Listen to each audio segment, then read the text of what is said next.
Olá, pessoal! Vamos para a nossa retrospectiva de Direito Penal da Jurisprudência. Quanta coisa aconteceu nesse ano de 2025, até a posse de droga para uso pessoal foi descriminalizada em alguma medida pelo Supremo Tribunal Federal, né? Então, muitos precedentes interessantes aqui para a gente analisar nesses 50 minutos de retrospectiva, né? Vou tentar abranger mais precedentes possíveis aqui, aconteceu muita coisa, eu escolhi alguns principais.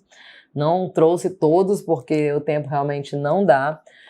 Trouxe aqui 2 precedentes do Supremo Tribunal Federal e o restante do Superior Tribunal de Justiça, porque, de fato, tem menos análise do STF do que do Superior Tribunal de Justiça, que toda semana tem precedentes sobre processo penal e direito penal, né, ali nos julgamentos do informativo da terceira sessão. E o STF nem todos os informativos trazem precedentes da área criminal. Então, selecionei aqueles mais emblemáticos aqui para a gente trabalhar. Então, para quem ainda não me conhece, eu sou Mayara Tachi, eu sou defensora pública do Distrito Federal, professora de processo penal aqui do GRAM. Eu estou com vocês aqui mensalmente no projeto de informativos do STJ, dividindo com meus amigos Rodrigo Pardal e o meu amigo Pedro Coelho também, né? E aqui deixo para vocês minhas redes sociais, caso queiram tirar alguma dúvida depois. Então, @mayara.tachi, canetinha aqui, @mayara.tachi e @asdefensoras, que é uma rede que eu tenho com mais 2 professoras aqui do GRAM, né, e que são também aqui defensoras públicas do DF, a professora Lídia Marongon e a Kate Satico. Então vamos lá, pessoal, não vamos perder muito tempo, tem muita coisa para a gente falar aqui, então fica comigo aqui até o final. Informativo 1167 da jurisprudência do Supremo Tribunal Federal previu o seguinte: uma vez presente o estado de mora inconstitucional, devido à inércia do Poder Legislativo em regulamentar o artigo 226, parágrafo 8º da Constituição Federal de 88, no tocante ao combate à violência doméstica ou intrafamiliar contra homens LGBTI+, em relacionamentos homoafetivos ou que envolvam travestis e mulheres transexuais, deve-se reconhecida a aplicação analógica dos dispositivos da Lei Maria da Penha para abarcar a população LGBTQIA+. Então, aqui não é a primeira vez que o STF decide nesse sentido por abarcar algum regramento jurídico para trazer escopo de proteção para a população LGBTQIA+. Já havia precedente do STJ pela aplicação da Lei Maria da Penha para as mulheres trans, e agora o STF ampliou, né, e por muito tempo houve muito debate doutrinário, mas o STF ampliou aqui a proteção para os homens também, né, desse contexto aqui LGBT. Então, muito importante essa decisão, ela vem suprir uma mora legislativa, então ela se deu em um mandado de injunção, e até a decisão do Supremo, como regra, os homens eles eram excluídos mesmo em relações homoafetivas, tá? Porque se entendia que a opressão estrutural era uma opressão de gênero e por conta disso a mulher era protegida, seja mulher cis ou seja mulher trans. Tivemos um avanço para incluir a mulher trans, né? E agora tivemos mais esse avanço para incluir os homens.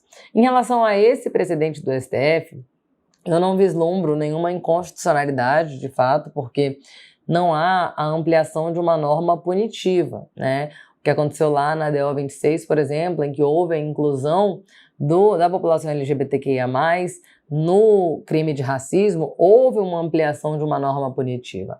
Aqui não. A Lei Maria da Penha é uma norma de proteção, então não há nenhuma vedação. Na verdade, é até vantajoso que a gente possa trazer mais proteção para grupos vulneráveis. Então, muita gente pensa na Lei Maria da Penha como uma lei exclusivamente penal. Ela não é uma lei exclusivamente penal. Ela tem muitos outros âmbitos, ela vai ter atuações de proteção, de assistência social, vai ter prevenção de crimes, vai ter critérios ali trabalhistas que vão proteger essa mulher. Então, ela é uma norma de proteção, não é uma norma punitiva. Não há nenhuma vedação na ampliação do espectro para abranger outros grupos também igualmente vulneráveis. Então, entendo que o Supremo andou certo aqui ao trazer essa ampliação do escopo dessa norma. Segundo precedente do Supremo que a gente vai trabalhar nessa aula de hoje, né? São só esses 2. Não podia ficar para trás esse precedente que trata da descriminalização da posse de droga para consumo pessoal na modalidade maconha, né? Em que o Supremo Tribunal Federal entendeu não ser crime a conduta de portar para consumo pessoal uma quantidade X de maconha, 40 gramas ou 6 plantas fêmeas, né? Essa discussão é uma discussão bastante antiga no Supremo Tribunal Federal e a gente pode tentar fazer uma retrospectiva, porque houve uma alteração da lei, né, a Lei 11.340, que passou a prever o tipo penal do artigo 28 sem a combinação de uma pena privativa de liberdade ali no preceito secundário. Ela vai dizer ali que tem uma admoestação, uma advertência sobre os efeitos nocivos da droga, mas não tem previsão de pena efetivamente de prisão, né?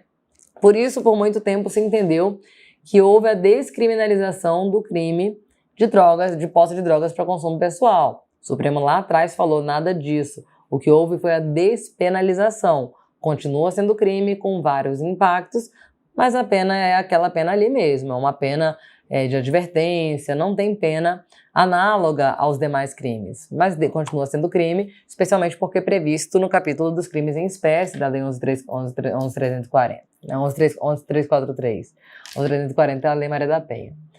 E à medida que a jurisprudência foi avançando, cada vez foi se dando uma interpretação mais benéfica para esse tipo do artigo 28.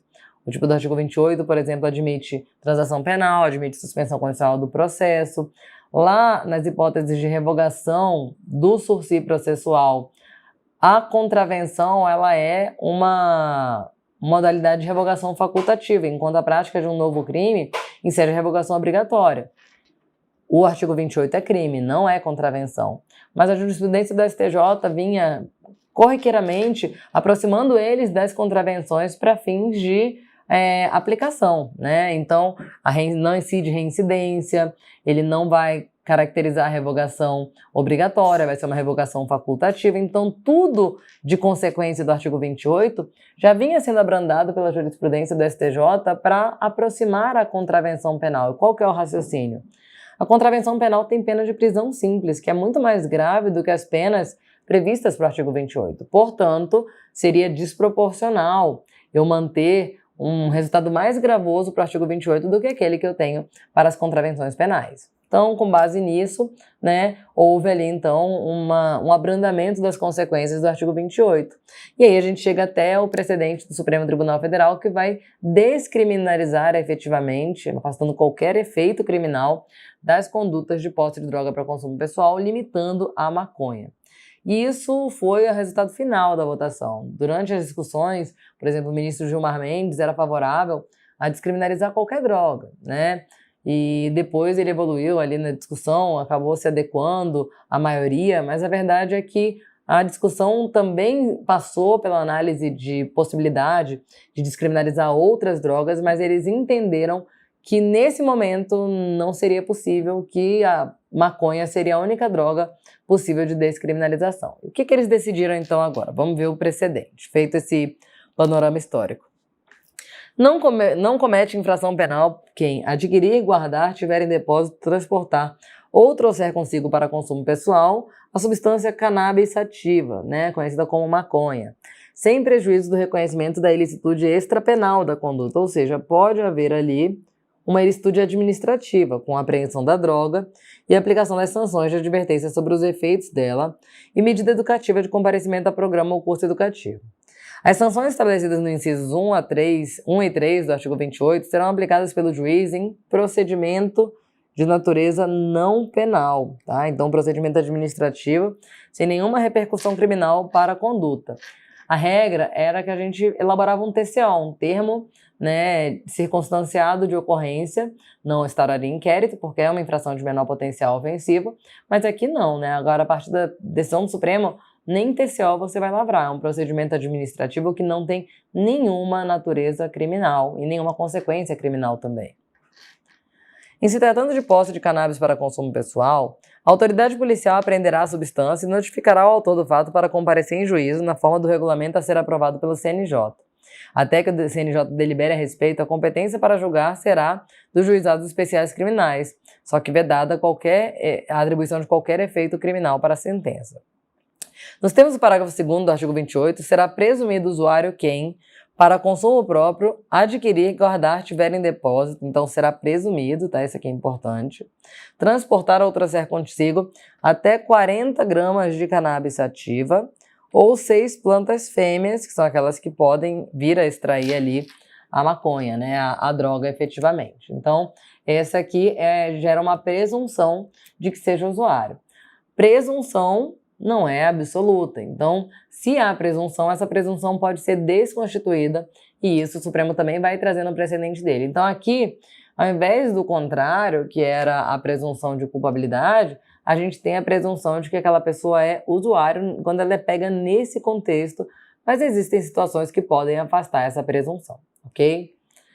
A presunção do item anterior é relativa, não estando a autoridade policial e seus agentes impedidos de realizar a prisão em flagrante por tráfico de drogas, mesmo para quantidades inferiores ao limite acima estabelecido, quando presentes elementos que indiquem intuito de mercancia, como a forma de acondicionamento da droga, então às vezes essa droga está em várias embalagens individuais, as circunstâncias da apreensão, a variedade de substâncias apreendidas, a apreensão simultânea de instrumentos como balança, registros de operações comerciais e aparelho celular contendo contatos de usuários ou traficantes. Então, elementos externos que podem levar a acreditar que mesmo naquela quantidade pequena, a situação não era de consumo próprio, era uma situação de traficância. Gera uma preocupação porque o STJ já identificou um fenômeno que foi identificado originalmente nos Estados Unidos, chamado de test line, né? Que significa o ajuste do depoimento dos policiais para as novas diretrizes da jurisprudência. Então, quando a jurisprudência passa a compreender de uma determinada forma, a forma antiga não é mais considerada lícita. Então, o policial ele faz o que eles chamam de arredondamento da ocorrência, né? Então, tem até no precedente do STJ isso. Ele vai passar a se valer das justificativas novas para poder infligir aquela mesma conduta que ele anteriormente costumava infligir. Então, se ele pega alguém que ele suspeita que seja traficante, mas a pessoa foi pega com menor quantidade, a narrativa do policial vai ser de que a apreensão foi enquanto ele estava vendendo, então ele vai falar que as circunstâncias da apreensão demonstravam a mercancia, vai falar que tinha balança de precisão quando muitas vezes não tinha isso. Em várias unidades da federação, isso é uma situação que acontece, né? Vai forjar ali eventual elemento, claro que não são em todas as hipóteses, mas isso é um fenômeno que merece um pouco de atenção, porque isso foi identificado nos Estados Unidos em situações em que determinados crimes determinadas abordagens foram consideradas ilícitas, inconstitucionais, e houve a mudança no argumento trazido por parte das autoridades que realizaram a prisão, tá? Então, uma preocupação que a gente deve ter.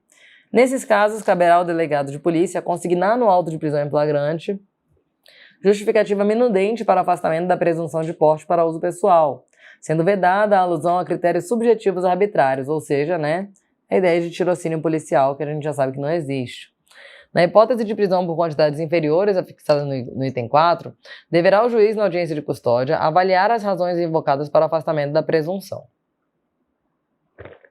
A apreensão de quantidades superiores aos limites não impede o juiz de concluir que a conduta é atípica, apontando nos autos provas suficientes da condição de usuário. Então, da mesma forma, 40 gramas há a presunção de que é usuário, mas o fato de ser maior do que 40 gramas não impede que o juiz reconheça se tratar de um usuário e não efetivamente de um traficante, tá? Então essa normativa aqui, essa decisão do STJ, do STF, ela teve como objetivo dar um parâmetro objetivo aqui para evitar decisões conflitantes ou decisões absurdas. Então muitas vezes a gente vê processos com apreensão de 5, 10 gramas, 3 gramas, né, de droga e a pessoa sendo denunciada por tráfico de entorpecentes. Então, isso aqui visa dar um parâmetro mais objetivo. É lamentável que isso tenha se atido somente à maconha, né? Claro, aí a gente teria que ir para outra aula aqui para falar só sobre a criminalização das drogas, para entender por que a maconha foi escolhida agora, nesse momento, né? Mas a verdade é que a criminalização das drogas, a guerra às drogas em si, é um fator de segregação de classe e de raça histórico, né? Então, um outro dia a gente conversa melhor sobre isso. Próximo precedente diz respeito agora à dosimetria da pena, atenuante da confissão espontânea. A atenuante genérica da confissão espontânea, prevista no artigo 65.3d do Código Penal, é apta a abrandar a pena independentemente de ter sido utilizada na formação do convencimento do julgador. Esse precedente aqui, pessoal, foi tomado no rito dos recursos repetitivos, tema 1194, e ele, na verdade, modificou o posicionamento do STJ, que estava, inclusive, sumulado para essa questão, tá? E essa discussão surgiu porque o enunciado 545 da súmula do STJ dava margem a uma interpretação dúbia que vinha sendo utilizada pelo Ministério Público no seguinte sentido: como só vai ser utilizado quando formar a convicção do julgador, então quando ele não utilizar na sentença, não pode aplicar a atenuante da confissão espontânea, mesmo que o réu tenha confessado. E isso gerava ali uma discricionariedade do juiz, né? O juiz poderia se valer só dos outros elementos de prova, quando a confissão não fosse agregar muito, ou ele poderia reconhecer a confissão espontânea como mais um dos fundamentos, e aí o dia que ele resolvesse reconhecer, atenuava. O dia que ele não resolvesse reconhecer, não atenuava. E aí a gente tem uma grande discricionariedade. A lei fala, né? São circunstâncias que sempre atenuam a pena. Então, será que cabe ao juiz fazer essa análise? Bom, vamos analisando aqui. E mesmo que existam outros elementos suficientes de prova, desde que não tenha havido retratação, exceto neste último caso, que a confissão tenha servido à apuração dos fatos. A atenuação deve ser aplicada em menor proporção e não poderá ser considerada preponderante no concurso com agravantes quando o fato for confessado for tipificado com menor pena. Isso aqui a gente chama de confissão parcial, ou caracterizar circunstância excludente da tipicidade, da ilicitude ou da culpabilidade, que a gente chama de confissão qualificada. Então, até esse precedente, não havia uma posição segura do STJ entendendo que eu posso reduzir menos quando a confissão for parcial ou qualificada, né? Então, hoje, o STJ entende que só reduz integralmente quando ele confessar integralmente. Se ele confessa apenas uma parte, ou seja, é um roubo, ele confessa um furto. Ou é um roubo majorado, ele confessa, mas sem a majorante, né? Ou quando ele apresenta alguma hipótese que exclui o crime, uma legítima defesa, uma tipicidade material, essa confissão não pode ser reduzida de forma integral. Ela vai ter que ser reduzida de forma proporcional. E também, quando ela não for plena, ela é uma atenuante que não é preponderante. Então, a confissão ela é considerada uma atenuante preponderante pela doutrina e pela jurisprudência, exceto nas hipóteses em que ela não for integral, tá? Então, quando ela não for integral, ela também não será preponderante, ela vai ser igual a todas as outras atenuantes normais, ok? Então, vamos lá. São circunstâncias que sempre atenuam a pena. Ter o agente confessado espontaneamente perante a autoridade policial, a autoria do crime. Então vejam que o enunciado da lei não fala ter o agente confessado espontaneamente e o juiz utilizado na sentença.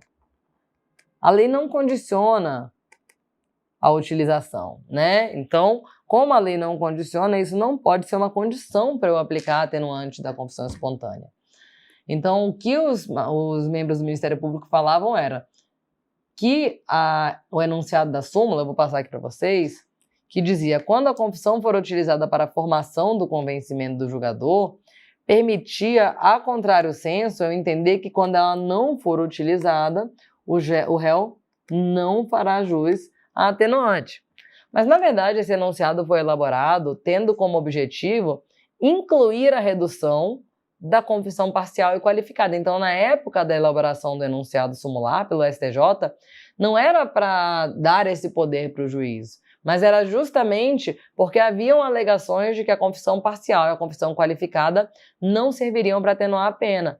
E aí o STJ falou assim: não, mas se o juiz usar, tem que atenuar, porque senão a pessoa confessou, o juiz usou e ela não leva nada. Então, o objetivo era, na verdade, incluir a parcial e a qualificada. E aí o tempo se passou, os objetivos de edição da súmula também ficaram esquecidos e agora o Ministério Público tentava fazer uma interpretação a contrário senso. E aí o STJ falou: olha, o artigo 65 não permite essa interpretação, então a confissão vai entrar mesmo que o juiz não tenha usado. E aí a gente tem a confissão simples, que é a confissão integral, né? Essa aqui vai ter atenuação completa. A gente tem a confissão qualificada, que também é conhecida como confissão comprometida, que é aquela em que se reconhece uma excludente do crime. A gente tem a confissão parcial, que é quando reconhece um crime menor. A confissão ela pode ser judicial ou extrajudicial, e aqui o peso será igual para ambas quando ela for integral, mas ela pode ser retratada também. E esse ponto aqui também mereceu uma atenção especial do STJ. Pode ser que lá na delegacia eu tenha confessado, mas quando chegou em juízo eu falo, olha, fui torturado, aquela confissão é falsa. Eu posso usar essa confissão para poder atenuar a pena, mesmo ele tendo se retratado em juízo, né? Bom, na maioria das vezes, em regra, não, porque ele se retratou. Ocorre que existe uma hipótese em que o STJ entendeu que eu posso usar essa confissão, mesmo retratada, para atenuar a pena. Qual que é essa hipótese? Quando mesmo retratada, ela permitiu mais investigações. Então, ela trouxe elementos lá no inquérito, quando ele confessou, que permitiu que as investigações apurassem aquilo que foi trazido naquela confissão e permitiu que rendesse frutos naquela confissão. Portanto, mesmo depois que ele tenha retratado, ela teve uma eficácia no processo, ela não pode ser desconsiderada, então, né, no momento da aplicação da pena. Então, vai aplicar também a atenuante nessa hipótese. Então, retratada só se ela rendeu alguma coisa para as investigações. Se ela não serviu para nada e ainda assim ele retratou, não vai ter atenuante da confissão espontânea, ok? Então, a ideia aqui, pessoal, é preservar o princípio da confiança e da lealdade processual. Se o réu confessou, consciente de que receberia uma atenuação da pena e essa atenuação não vem porque o juiz optou por não colocá-la na sentença, quebra-se o princípio da confiança e da lealdade processual, né? Bom, com esse precedente, eles também alteraram alguns enunciados sumulares. Um deles a gente já viu, né? Quando a confissão for utilizada para a formação do convencimento do julgador, o réu fará jus à atenuante. Esse aqui foi reformado integralmente. E previu aqui que a confissão do autor possibilita a atenuação da pena, independentemente de ser utilizada na formação do convencimento do julgador. O outro enunciado que foi alterado foi o 630, também da súmula do STJ.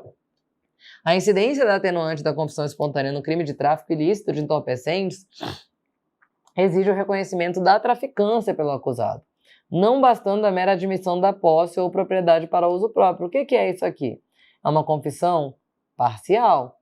E a gente já viu que o STJ passou a entender que a confissão parcial também atenua a pena, embora possa atenuar em menor medida. Então, o que diz aqui a nova leitura, a nova redação do enunciado de 630? A incidência da atenuante da confissão espontânea no crime de tráfico, quando o acusado admitir a posse ou a propriedade para uso próprio, negando a prática do tráfico de drogas, deve ocorrer em proporção inferior à que seria devida no caso de confissão plena. Então, adequou-se aqui também o enunciado ao novo entendimento do STJ por recurso repetitivo.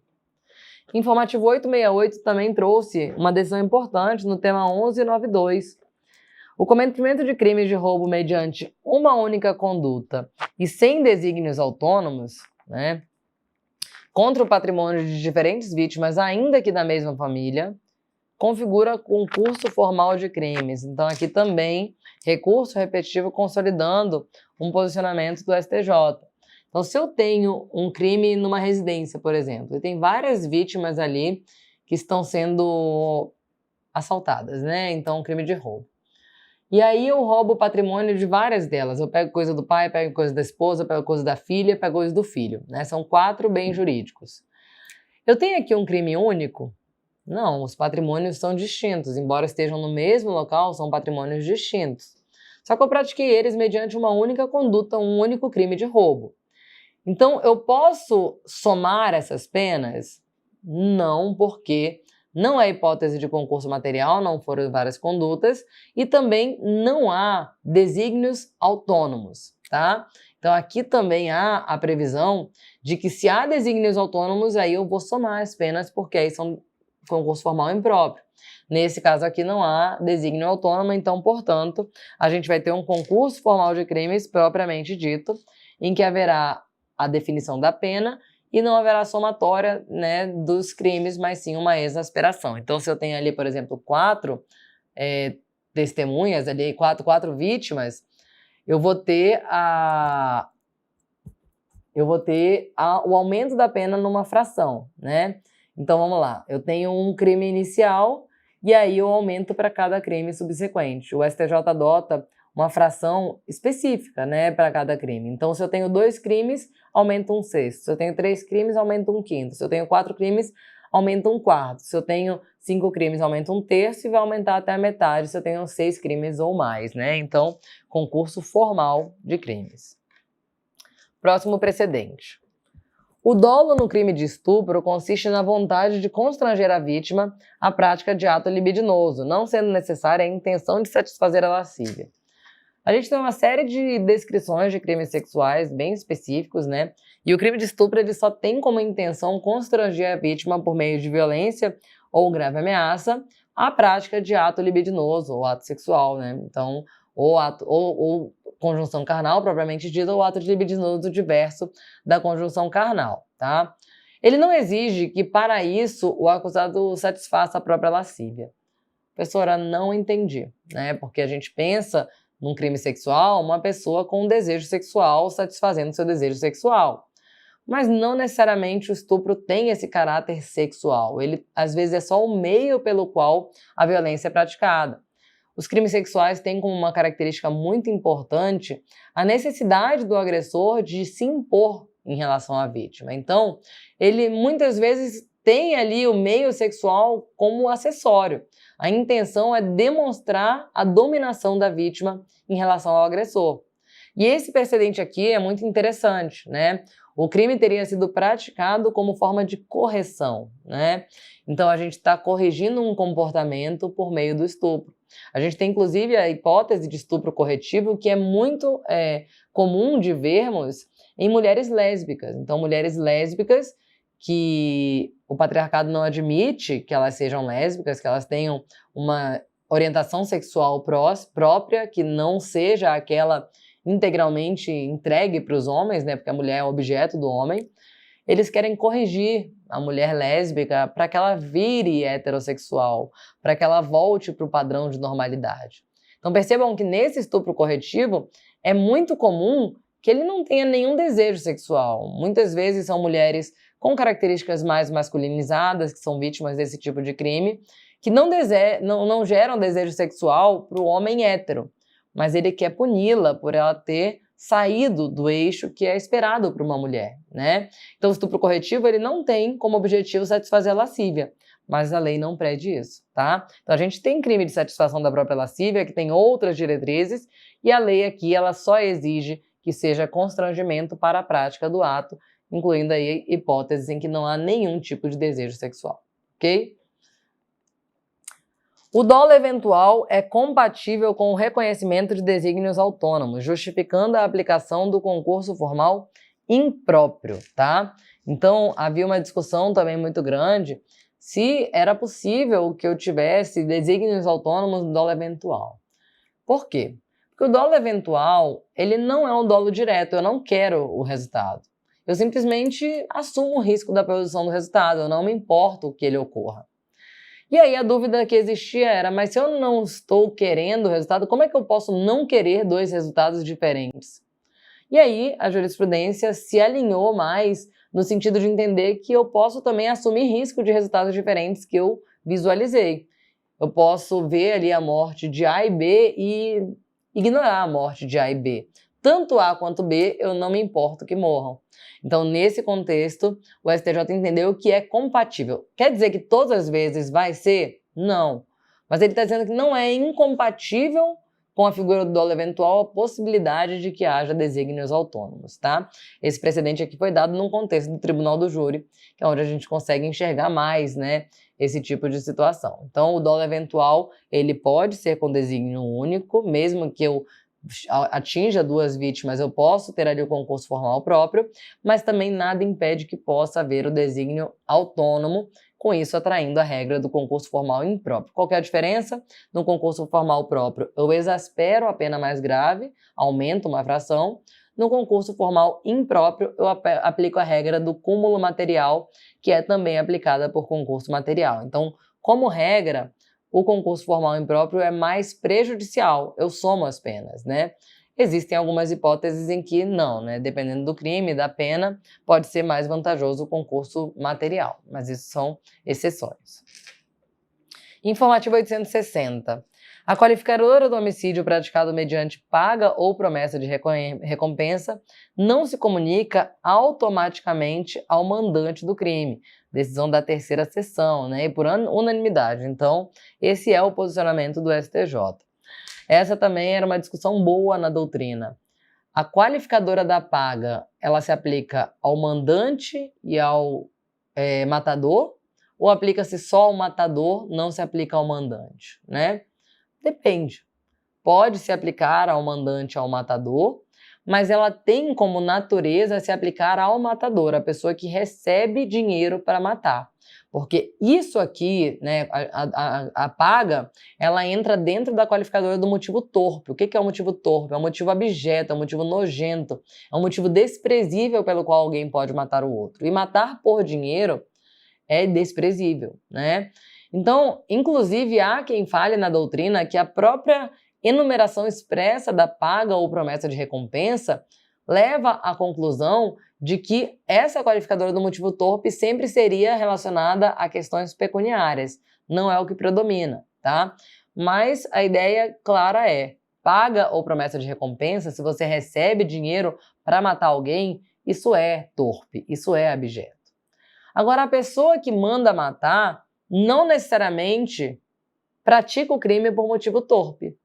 Ela pode, né? Eu uma vez tive um processo em que eu defendi o matador. E o mandante tinha mandado matar porque ele era herdeiro de uma grande rede de supermercados do Distrito Federal e ele queria ficar com a herança, né? Só que ele contou, o negócio é que deu errado, né? Ele contou para o matador que, na verdade, ele disse que essa suposta vítima era pedófilo. Então ele inventou um motivo que não tinha relação ali com a verdadeira intenção dele para que o matador aceitasse, porque eles têm uma ética no crime também. E aí, depois quem me contou isso foi o matador, que ele falou assim, que ficou indignado porque ele mentiu para ele, porque se ele só aceitou porque o cara falou que era pedófilo. Se ele soubesse que era para ficar com a herança, ele não tinha aceitado o dinheiro. Mas nesse caso, então, a pessoa que contratou o homicídio, ela está também praticando crime por motivo torpe. Então, essa qualificadora vai se comunicar. Já no caso de um pai, por exemplo, que manda matar o assassino de um filho, ou de um pai que manda matar o estuprador da filha, né? A gente entra numa linha tênue aqui, né? Porque isso, né, o mandante, ele pode até mesmo ter reconhecido o privilégio, né? Ou até mesmo ser absolvido. Eu já vi casos em que o réu foi absolvido porque tentou matar o assassino do filho, por exemplo, né? Até o caso que foi julgado de clemência do Supremo Tribunal Federal, a mãe foi absolvida porque teria tentado matar o assassino do filho. E o STF entendeu que tudo bem reconhecer a clemência nessa hipótese, né? Então percebam que se pode até mesmo ser reconhecida a clemência, se é uma hipótese que a doutrina narra como privilégio, né, para fins de redução da pena, como é que isso pode ser torpe, né? Então isso levou o STJ a entender que pode se comunicar, mesma coisa lá do dolo eventual com desígnios autônomos, pode se comunicar, mas não necessariamente se comunica, tá? Então aqui pode ser que eu tenha a qualificadora só para o cara que recebeu o dinheiro. Para ele não tinha discussão. Tanto a doutrina como a jurisprudência entendem que a pessoa que recebe para matar, ela vai ter essa qualificadora. Essa qualificadora está coerente com a intenção do legislador. Agora, para o mandante, sempre houve essa dúvida, e o STJ aqui, então, definiu que não automaticamente vai se comunicar. Esse aqui também, muito importante, esse precedente do STJ, referente ao crime de estupro de vulnerável, mas não aquele que a gente costuma pensar. A gente está falando aqui do estupro de vulnerável de uma pessoa em estado de sono, ou seja, uma vulnerabilidade momentânea, né? A gente pensa no estado de estupro de vulnerável, geralmente a vítima menor de 14 anos ali, né? Mas a lei também fala que a vulnerabilidade momentânea pode atrair o estupro de vulnerável. Então, muita gente já sabe que a mulher completamente embriagada não tem capacidade de consentir, então o estupro de vulnerável vai incidir, mesmo que ela aparentemente tenha consentido, né? Então, enquanto aquela pessoa está em situação de vulnerabilidade, por ela não ter capacidade de consentir, o crime não é de estupro, mas de estupro de vulnerável, tá? Ela não tem condição de dizer não ali. E aí o STJ entendeu que o mesmo se aplica no caso da pessoa em estado de sono. Então a prática de ato libidinoso com pessoa em estado de sono configura estupro de vulnerável, não sendo possível a desclassificação para importunação sexual. Então se a pessoa está dormindo, até mesmo um ato praticado ligeiramente ali, né, que não tem ali uma violação mais grave, vai entrar no estupro de vulnerável. Não precisa de penetração, efetivamente, não precisa de toques mais caracterizadores ali do estupro propriamente dita. Aqui não há a possibilidade de desclassificação para importunação sexual. Esse já era uma interpretação do STJ também para o adolescente, né? Então o menor de 14 anos. Em razão do princípio da especialidade, é descabida a desclassificação do crime de estupro de vulnerável para o crime de importunação sexual. Só que a motivação era outra, né? Uma vez que este é cometido sem violência ou grave ameaça, e aquele traz íncito ao seu tipo penal a presunção absoluta de violência ou de grave ameaça decorrente ali da menoridade.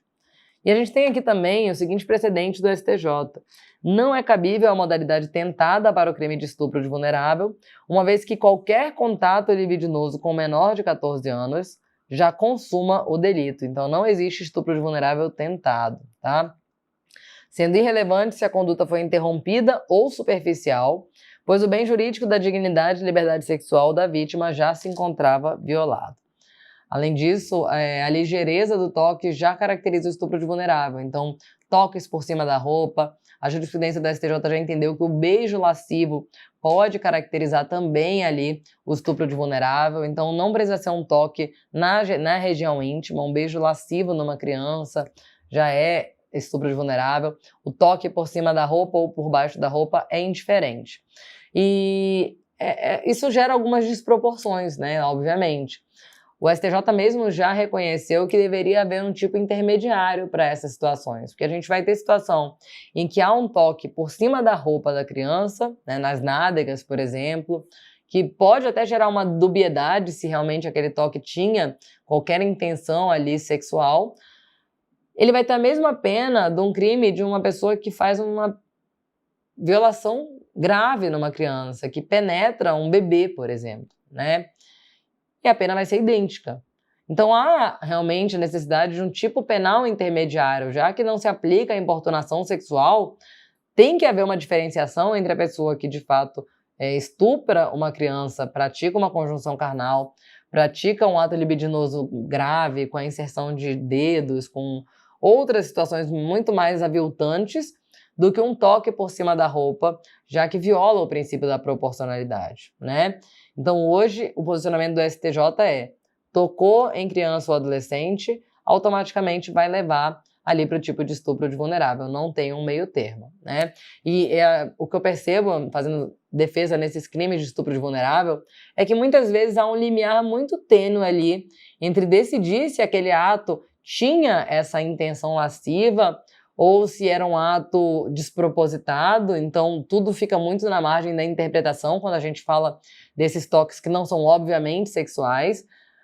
Uma brincadeira, pegou a criança, colocou em outro lugar, um toque às vezes acidental, a depender da interpretação, pode ser tido como um toque sexual. E aquilo ali não tem meio termo. A pessoa, a depender da interpretação que foi dada, ou ela vai ser absolvida, não vai responder por nada, ou ela vai ser condenada a um crime que já inicia o seu cumprimento de pena no regime inicial fechado, como regra, né? Então a pena mínima para o estupro de vulnerável é de 8 anos, e a partir de 8 anos e 1 dia, o regime inicial de pena já é o regime fechado. Então é realmente desproporcional a análise que é feita desse tipo penal, embora, obviamente, deva haver uma preocupação maior com as vítimas de violência doméstica realmente, né? Outro precedente importante. A violência doméstica, que eu digo, é de violência sexual, especialmente quando a gente trata de criança. A assistência jurídica qualificada prevista na Lei Maria da Penha é obrigatória mesmo perante o tribunal do júri. A nomeação automática da Defensoria Pública como assistente qualificada opera como medida de tutela provisória à míngua de manifestação expressa da ofendida, que pode optar por advogado particular. Esse precedente aqui, ele podia tanto estar aqui na retrospectiva de direito penal quanto na de processo penal, é sobre legislação penal especial, né, e fala sobre a proteção da mulher, né, então aqui há uma previsão de que há a necessária assistência qualificada da vítima, que não se confunde com assistência à acusação, né? Aqui a assistência qualificada ela tem como objetivo preservar os interesses da mulher, e essa atuação ela é feita pela Defensoria Pública por expressa previsão na Lei Maria da Penha. Ah, mas não tem Defensoria Pública. Aonde não tiver Defensoria Pública, que seja feito por uma nomeação de dativo, e quando essa mulher contratar advogado particular, ela é esse advogado particular que vai fazer essa assistência qualificada à vítima. A Defensoria Pública vai assumir quando não houver a contratação, a opção por advogado particular. Outro precedente importante. A premeditação autoriza a valoração negativa das circunstâncias da culpabilidade, prevista no artigo 59 do Código Penal. Outra polêmica também, tanto é que vejam recursos repetitivos. Desde que não constitua elementar ou seja íncita ao tipo penal, nem seja pressuposto para a incidência de circunstância agravante ou qualificadora. O que ele quer dizer aqui, pessoal? Com tudo isso. Desde que não constitua elementar ou seja íncita ao tipo penal, nem seja pressuposto para a incidência da circunstância agravante ou qualificadora. Ele está dizendo aqui que a gente tem que evitar bis in idem. Então, se isso já é uma característica do tipo penal, a premeditação já faz parte do tipo penal, ou se a premeditação ela qualifica o crime, ou se a premeditação ela já é requisito para reconhecimento de um agravante, eu não vou também trazer na primeira fase da dosimetria da pena, aumentando no artigo 59.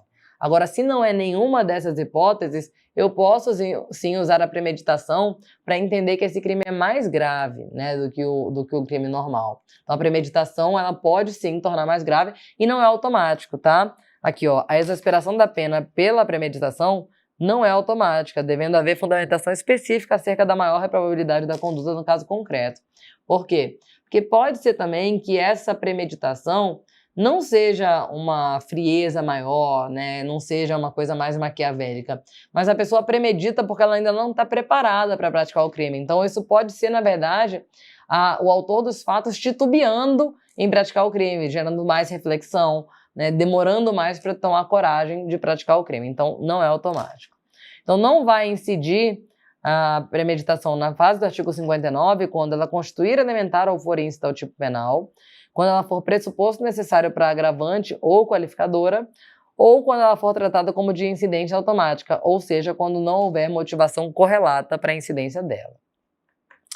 Outro precedente importante, muita gente acha que nunca vai ver isso na vida quando está estudando para concurso, mas acreditem, Tribunal de Justiça Estadual, aqui no Distrito Federal especialmente, com bastante volume, é muito comum a gente ter julgamentos de crimes de desmembramento irregular, de loteamento irregular, lá da Lei 6766. Então, para você que está achando que aquele estudo é inútil, não é, tá?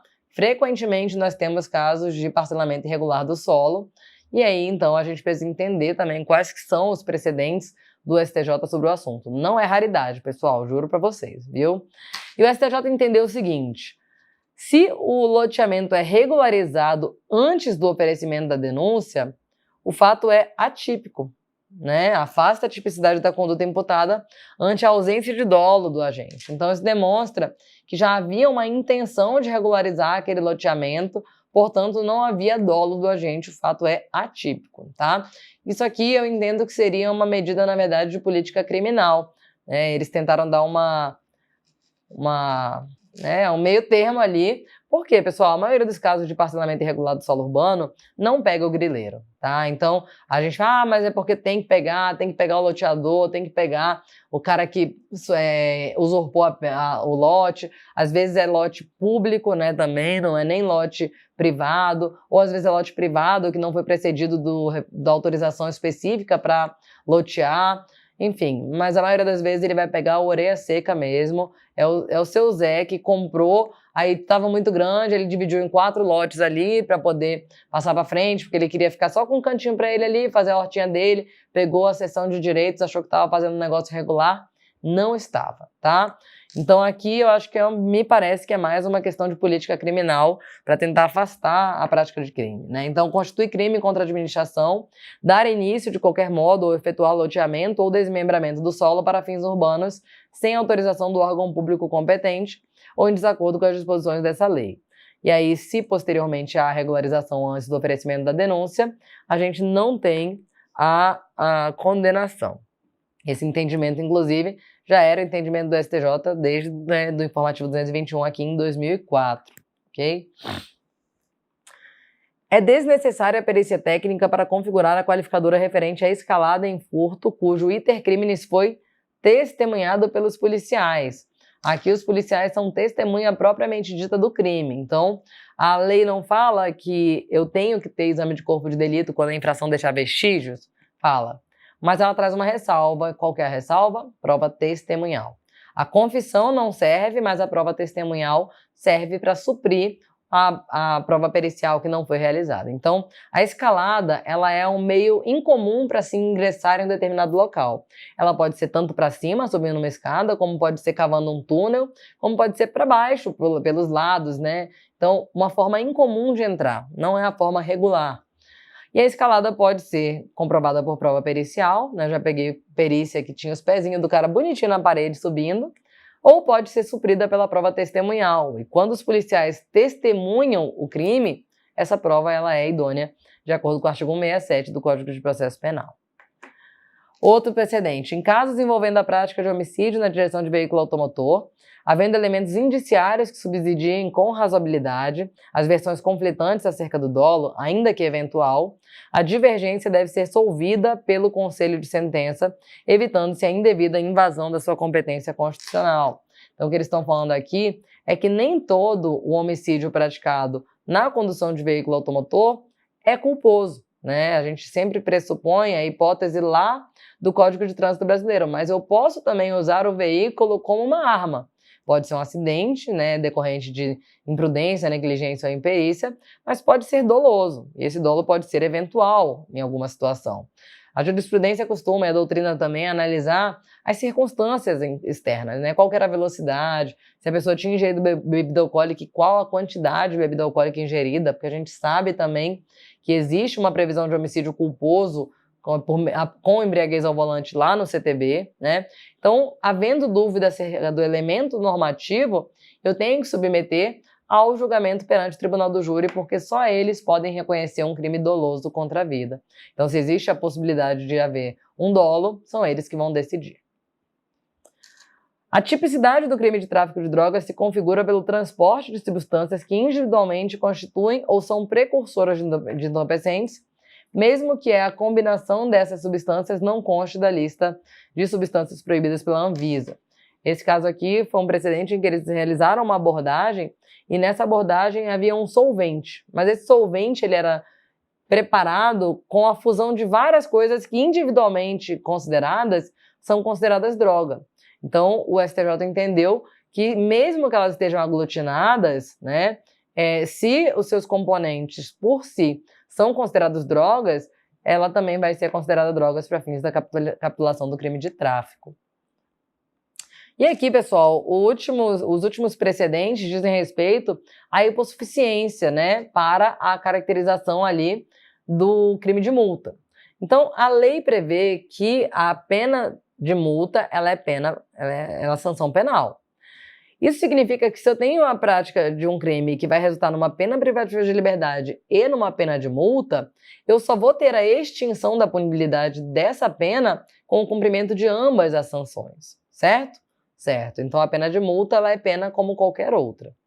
Só que o que acontece? É muito comum mesmo, que muitos processos fiquem pendentes de extinção da punibilidade somente pela ausência de pagamento da pena de multa. O sujeito cumpriu toda a pena privativa de liberdade, mas não pagou a pena de multa. A lei fala, olha, tem que pagar a pena de multa, salvo impossibilidade de fazê-lo. Só que o que a gente faz para provar que ele não tem capacidade de fazê-lo, né? Bom, uma questão foi submetida ao STJ. O sujeito ele é assistido pela Defensoria Pública do começo ao fim do processo. Ele foi defendido pela Defensoria Pública e, bom, embora na esfera criminal não se fale em hipossuficiência econômica, a Defensoria Pública atua em todos os processos criminais, mesmo para pessoas que tenham condições financeiras, há uma presunção de que uma pessoa que tenha condições de contratar um advogado particular, ela vai querer um cuidado mais detalhado, no caso dela, vai querer escolher aquele advogado de confiança, né? Então tem também uma presunção muito grande de que tudo que é público é ruim, então as pessoas pensam que a defensoria pública é ruim, né? E a presunção é de que se a pessoa está com a defensoria pública, provavelmente ela não tem dinheiro. O que o STJ decidiu, né? A gente tem decisões conflitantes do STJ sobre o assunto. O STJ diz que a alegação de hipossuficiência para a extinção da punibilidade requer a demonstração concreta da impossibilidade de pagamento, ainda que de forma parcelada. Esse é o entendimento da quinta turma. Então, ele tem que demonstrar que ele não consegue nem parcelar essa pena de multa. A sexta turma diz que o fato de o apenado ser assistido pela Defensoria Pública robustece a presunção da sua hipossuficiência ao corroborar o prognóstico acerca da sua conjuntura socioeconômica, sendo tal circunstância apta a justificar a declaração de extinção da punibilidade pelo cumprimento integral da reprimenda, não obstante o inadimplemento da pena de multa. Então, hoje, nós temos essa divergência interna no STJ, tá? A pena de multa para a sexta turma, ela é extinta quando o acusado é assistido pela Defensoria Pública. Para a quinta turma, não há essa presunção. Ele tem que comprovar a hipossuficiência e a impossibilidade de pagar, ainda que de forma parcelada. Nos vemos na próxima, pessoal. Bons estudos!